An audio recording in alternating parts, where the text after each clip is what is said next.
नमस्कार दोस्तों, आज है तारीख 29 अक्टूबर 2024, दिन मंगलवार। आइए देखते हैं आज की उत्तर प्रदेश से जुड़ी वो सभी काम की बड़ी खबरों को जो आप सभी के लिए बहुत खास और काम की होने वाली है। जैसे कि आम आदमी के लिए सरकार द्वारा लिए गए नए फैसले और नए स्कीम की, उसके साथ में बेरोजगार घूम रहे साथियों के लिए नए रोजगार की खबरों के साथ मौसम विभाग, बैंकों और स्कूलों में छुट्टियों के साथ एक नजर आपके भाग्य से जुड़ी राशियों पर भी इस वीडियो में देने वाले हैं। तो चलिए शुरू करते हैं आज की पहली खबर से। लक्ष्मी नारायण योग से 3 राशियों का भाग्य चमकेगा। धनतेरस बाद धन की कमी होगी दूर। धनतेरस का पर्व सनातन धर्म में विशेष महत्व रखता है और इस बार 27 अक्टूबर 2024 को ये पर्व मनाया जाएगा। इस दिन वृश्चिक राशि में बुध और शुक्र ग्रह की युति से लक्ष्मी नारायण योग बन रहा है। इस योग का प्रभाव मेष, कर्क और धनु राशि पर विशेष रूप से शुभ होगा। मेष राशि के जातकों को आय के नए स्रोत मिलेंगे, जिससे आर्थिक स्थिति में स्थिरता आएगी। कर्क राशि के जातकों को समाज में मान सम्मान मिलेगा और रुका हुआ धन भी प्राप्त हो सकता है। धनु राशि के जातकों को कारोबार में लाभ और नौकरी में बोनस मिलने के योग बन रहे हैं। यह विशेष योग इन राशियों के जीवन में सकारात्मक परिवर्तन लाएगा। एक और बड़ी खबर आ रही है दोस्तों, आपको बता दें 1 नवंबर से होंगे 6 बड़े बदलाव। हर घर की जेब पर पड़ेगा असर। अक्टूबर के समाप्त होते ही 1 नवंबर से कई महत्वपूर्ण नियमों में बदलाव किए जाएंगे। इन बदलावों में एलपीजी सिलेंडर के दामों में संशोधन की संभावना है, जिससे घरों की बजट में अंतर आ सकता है। इसके साथ ही एसबीआई कार्ड से यूटिलिटी बिल भुगतान पर अतिरिक्त चार्ज लिया जाएगा। तीसरा बदलाव म्यूचुअल फंड के लिए इनसाइडर ट्रेडिंग के नियमों का होगा, जो 1 नवंबर से लागू हो जाएगा। इसके अलावा टेलीकॉम कंपनियां स्पैम नंबरों को ब्लॉक करने के लिए नए नियमों को लागू करेगी। इन सभी बदलावों का सीधा असर आम आदमी की जेब पर पड़ेगा। चलिए नजर डालते हैं एक और बड़ी खबर पे। यूपी सरकार का कड़ा आदेश, अस्पतालों में मरीजों को दवाओं के नाम पर नहीं होगी लूट। योगी सरकार ने यूपी के प्राइवेट अस्पतालों में दवाओं की बिक्री में अनियमितताओं पर सख्ती दिखाई है।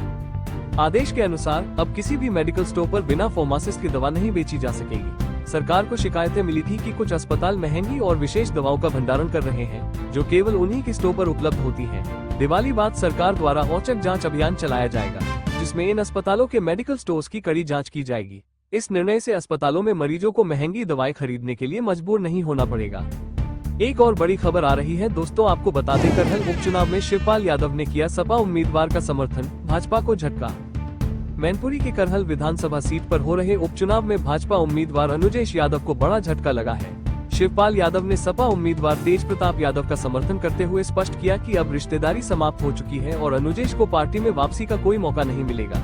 इस बयान के बाद सियासी गलियारों में हलचल तेज हो गई है। इस उपचुनाव में सपा और भाजपा के बीच कड़ी टक्कर देखने को मिल रही है। सपा के इस मजबूत समर्थन से भाजपा उम्मीदवार की स्थिति कमजोर होती दिख रही है। अब इधर देखिए, अगली खबर आ रही है। करौली में नायब तहसीलदार का शव पेड़ से लटका मिला, पुलिस जांच में जुटी।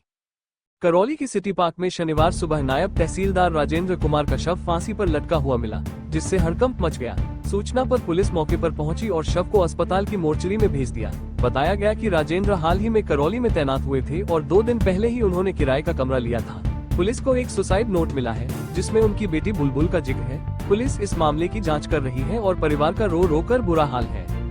चलिए नजर डालते हैं एक और बड़ी खबर में। यूपी में 22,781 पदों पर भर्ती की तैयारी। उत्तर प्रदेश अधीनस्थ सेवा चयन आयोग द्वारा लंबे समय से अटकी 22,781 पदों पर भर्ती प्रक्रिया को लेकर नई योजना तैयार की गई है। वर्ष 2022 और 2023 में जारी किए गए विज्ञापन के बावजूद इन भर्तियों के लिए परीक्षा की तिथियां घोषित नहीं हो पाई थी। अब आयोग द्वारा आगामी माह से परीक्षाएं कराने की तैयारी शुरू हो गई है।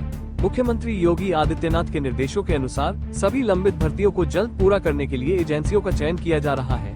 इस प्रक्रिया के अंतर्गत ग्राम पंचायत अधिकारी, कनिष्ठ सहायक, वनरक्षक, सहायक लेखाकार सहित 20 से अधिक पदों पर भर्ती की जाएगी। उम्मीद की जा रही है कि इन भर्तियों के शुरू होते ही युवाओं का लंबा इंतजार खत्म होगा। एक और बड़ी खबर आ रही है दोस्तों, आपको बता दें शहरी निकायों में संविदा कर्मचारियों के स्थायीकरण की तैयारी। दिसंबर 2001 से पहले तक संविदा पर कार्यरत शहरी निकायों के कर्मचारियों की नौकरी स्थायी किए जाने की योजना बनाई जा रही है। स्थानीय निकाय निदेशालय ने सभी शहरी निकायों से इस संबंध में प्रस्ताव मांगा है। शहरी निकायों से सहमति मिलने के बाद वित्त और कार्मिक विभाग से सहमति लेकर स्थायीकरण के आदेश जारी किए जाएंगे। संविदा कर्मचारियों के संगठन लंबे समय से स्थायीकरण की मांग कर रहे थे।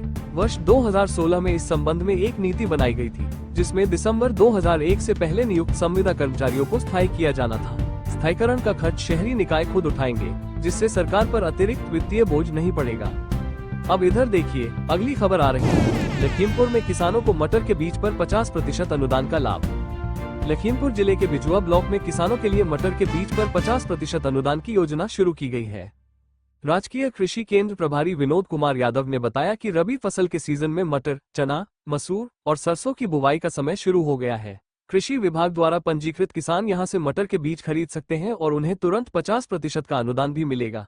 इस योजना के अंतर्गत किसान उन्नत किस्म के बीज खरीदकर अच्छी पैदावार प्राप्त कर सकते हैं। किसान पहले आओ पहले पाओ के आधार पर मटर का HFP 14 प्रजाति का बीज ले सकते हैं, जो उन्नत किस्म की मानी जाती है। चलिए नजर डालते हैं एक और बड़ी खबर पे। यूपी उपचुनाव के लिए बीजेपी का विशेष प्लान, संघ भी सक्रिय। यूपी विधानसभा उपचुनाव को लेकर बीजेपी ने 9 क्लस्टर में चुनावी रणनीति बनाई है। हर क्लस्टर में 2 से 3 मंत्री और 1 से 2 बीजेपी पदाधिकारी तैनात किए गए हैं। इसके अतिरिक्त मंडल और जिला अध्यक्षों को बूथ के जातीय समीकरण का जिम्मा सौंपा गया है। मुख्यमंत्री योगी आदित्यनाथ हर विधानसभा क्षेत्र में रैलियां करेंगे। मुस्लिम बहुल इलाकों में पार्टी के मुस्लिम नेताओं को विशेष जिम्मेदारी दी गई है। सभी सांसद और विधायक दिवाली के बाद अपने अपने क्षेत्रों में सक्रिय रहेंगे। इसके साथ ही पार्टी मुख्यालय पर एक मॉनिटरिंग सेल भी बनाई गई है। एक और बड़ी खबर आ रही है दोस्तों, आपको बता दें, पुलिस हिरासत में मौत पर मुख्यमंत्री योगी का कड़ा रोक। जैनाबाद निवासी 30 वर्षीय मोहित कुमार पांड्या की पुलिस हिरासत में मौत के बाद मुख्यमंत्री योगी आदित्यनाथ ने दोषियों को कड़ी सजा देने का आश्वासन दिया है। मोहित की तबीयत हिरासत में खराब होने के बाद उसे अस्पताल ले जाया गया, जहां उसकी मौत हो गई।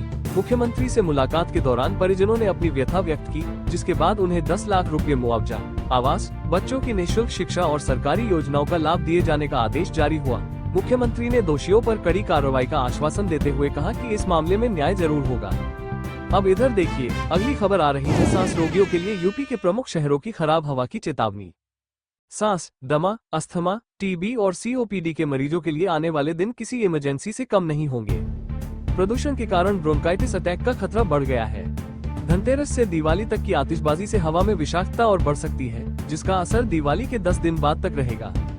केंद्रीय प्रदूषण नियंत्रण बोर्ड के अनुसार सोमवार सुबह 6 बजे लखनऊ के तालकटोरा में वायु गुणवत्ता सूचकांक AQI 239, केंद्रीय विद्यालय क्षेत्र में 200 और लालबाग में 102 रिकॉर्ड किया गया।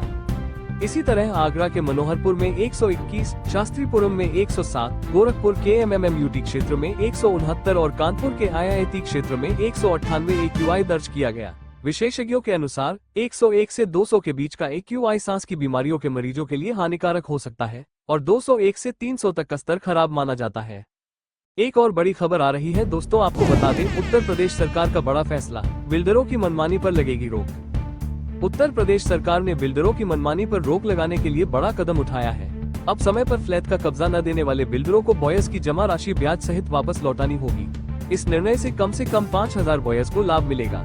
यूपी रेरा ने निर्देश दिए हैं कि 5208 फ्लैट बॉयस से 1550 करोड़ रुपए की वसूली करके उन्हें धनराशि लौटाई जाएगी। एक और बड़ी खबर आ रही है दोस्तों, आपको बता दें, सहारनपुर के 256 बेसिक स्कूलों में सुविधाएं बढ़ेंगी। मिशन कायाकल्प के तहत टाइलीकरण का कार्य शुरू। सहारनपुर जिले के 256 बेसिक स्कूलों में टाइलीकरण का कार्य शुरू हो गया है। मिशन कायाकल्प के तहत इन स्कूलों में सभी कक्षाओं में टाइलें लगाई जाएंगी, ताकि बच्चों को निजी स्कूलों की तरह बेहतर अनुभव मिले। इस टाइलीकरण कार्य से स्कूलों का वातावरण आकर्षक होगा और छात्र छात्राओं के लिए पढ़ाई में सुविधा बढ़ेगी। सहारनपुर में लगभग 1438 स्कूल संचालित हैं, जिनमें 2 लाख के करीब बच्चे पढ़ते हैं। बेसिक शिक्षा अधिकारी ने जानकारी दी कि जल्द ही सभी स्कूलों में टाइलीकरण का कार्य पूरा होगा। अब इधर देखिए, अगली खबर आ रही है हरियाणा जिला कोर्ट में 8वीं और 10वीं पास के लिए चपरासी की नौकरी, फॉर्म भरने की अंतिम तिथि 4 नवंबर। हरियाणा जिला कोर्ट ने 8वीं और 10वीं पास के उम्मीदवारों के लिए चपरासी और प्रोसेस सब पदों पर भर्ती निकाली है। उम्मीदवारों की आयु सीमा 18 से 42 वर्ष रखी गई है, जो 1 अक्टूबर 2024 के अनुसार मानी जाएगी। इस भर्ती में चयन इंटरव्यू के माध्यम से किया जाएगा, जिसमें कोई लिखित परीक्षा नहीं होगी। आरक्षित वर्ग के उम्मीदवारों को ऊपरी आयु सीमा में छूट दी जाएगी। इच्छुक उम्मीदवार 4 नवंबर तक आवेदन कर सकते हैं। चलिए नजर डालते हैं एक और बड़ी खबर पे। स्वास्थ्य विभाग में 12वीं पास के लिए लैब तकनीशियन पद पर भर्ती, 24 नवंबर तक आवेदन करें। राष्ट्रीय स्वास्थ्य मिशन के तहत लैब तकनीशियन समेत कई पदों के लिए भर्ती प्रक्रिया शुरू की गई है। 12वीं पास और स्वास्थ्य क्षेत्र में डिप्लोमा या सर्टिफिकेट वाले उम्मीदवार इसके लिए आवेदन कर सकते हैं। आवेदन की अंतिम तिथि 24 नवंबर 2024 है। इसके लिए उम्मीदवारों को राष्ट्रीय स्वास्थ्य मिशन की आधिकारिक वेबसाइट पर पंजीकरण करके लॉगिन कर आवेदन फॉर्म भरना होगा और सभी आवश्यक दस्तावेज अपलोड करने होंगे। तो दोस्तों, ये थी आज की कुछ महत्वपूर्ण खबरें और जानकारियां जो आपके लिए बेहद उपयोगी साबित हो सकती हैं। ऐसी जानकारी आपको शायद और कहीं एक साथ न मिल सके। इसलिए रोज की ताज़ा खबरों के लिए हमारे चैनल को सब्सक्राइब जरूर करें और वीडियो को लाइक नहीं किया तो लाइक करें, साथ में अपने जिले का नाम कमेंट में लिखें ताकि आपके जिले से जुड़ी हर जानकारी आप तक पहुंच सके। धन्यवाद। जय हिंद, जय भारत।